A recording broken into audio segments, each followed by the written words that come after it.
12. La humanidad y el yo. Las inquietudes de la masa. Cuando Eurípides pone junto al yo clamante la masa que, desde el coro, expone las inquietudes y pareceres colectivos, extiende junto al yo la dilatada llanura de la humanidad. Descubre en ella un elemento perfecto de medición. El ser individual halla su proporción vertical y horizontalmente. Al exponer Humboldt el ideal de humanidad, se gesta, en el campo histórico, el ideal del hombre universal, erigido en representante supremo de la civilización. Comte lo cimentó al afirmar que la sociología es la base necesaria de la política. Hegel llevó a sus últimas consecuencias filosóficas esa certera intuición. Afirmó del espíritu, que existe por sí mismo, que sólo podrá llegar al pleno ser en sí en la medida en que el yo se eleve al nosotros o, con sus palabras, al yo de la humanidad.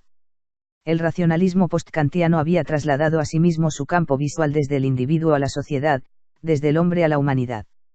Los chispazos de una revolución político-económica, con la erección del industrialismo y el capitalismo, generados por el progreso en las entrañas de la revolución liberal, provocaron la expansión de los valores individuales hacia los contornos públicos, o mejor dicho, el contorno filosófico del ser empezó a apreciarse mejor en su entorno. El individuo se hace interesante en función de su participación en el movimiento social, y son las características evolutivas de éste las que reclaman atención preferente. Para derribar las defectuosas concepciones de la etapa de los privilegios fue necesario un implacable desdoblamiento de la fortaleza unidad del individuo. Pero apresurémonos a reconocer que tal mutación debe considerarse precedida de una larga etapa teórica. La práctica corresponde a nuestro siglo y está en sus comienzos. Ello tiene una explicación hasta cierto punto sencilla. Cuando decimos que el tránsito efectuado derivó del viejo estado histórico de necesidad al moderno de libertad, pensando mejor en el individuo que en la comunidad, enunciamos una visión oblicua de la evolución.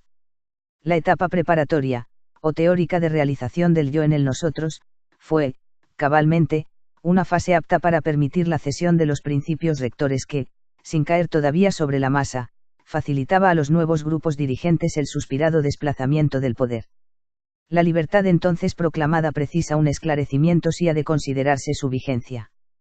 Si por sentido de libertad entendemos el acervo palpitante de la humanidad, frente al estado de necesidad dictado por el imperio indiscutido de una fracción electoral, deberemos plantearnos inmediatamente su problema máximo, su incondición, y, sobre todo, su posibilidad de opción. Libre no es un obrar según la propia gana, sino una elección entre varias posibilidades profundamente conocidas.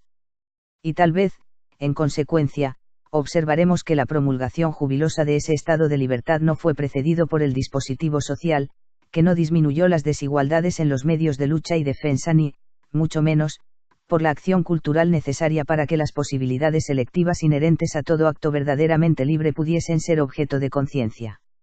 El fondo consciente que presta contenido a la libertad, la autodeterminación popular, sobreviene a muy larga distancia en el tiempo del prólogo político de la cuestión.